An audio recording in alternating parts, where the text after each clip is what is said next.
Guys, আপনারা কি জানেন আমরা সবাই এত সাজগোজ করে দাঁড়িয়ে আছি কেন? জানি না। 24শে জানুয়ারি ছিল আমাদের সুপার বোর্ডের পিকনিকের জন্য এত সাজগোজ।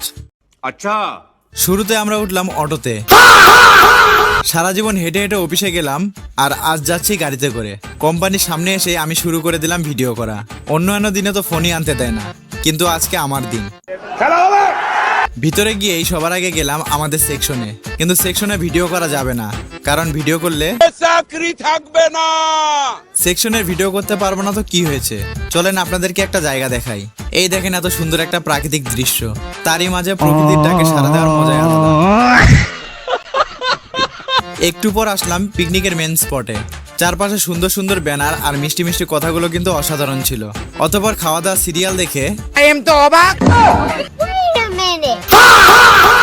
বেশি কিছু না ভেবে নিয়ম লঙ্ঘন করে আমিও ঢুকে পড়লাম সিরিয়ালে। একটু পর দেখা মিলল এক চাইনিজ ভদ্রলোকের সাথে, তার সাথে ছবি তুললাম। এইদিকে খিদের চোটে ছেলেপেলেরা লাইন ভেঙে গেটে ঢোকার চেষ্টা করছে। বহু বছর অপেক্ষার পর আমাদেরও ঢুকতে দিল। আমরা এক সেকশনের সব ছেলেপেলে এক টেবিলে বসলাম। ওই দিক হয়ে ভিডিও করছি, দেখে সব খাটা শূন্য টেবিলে চলে গেছে। আল্লাহ তোমার কাছে বিচার দিল।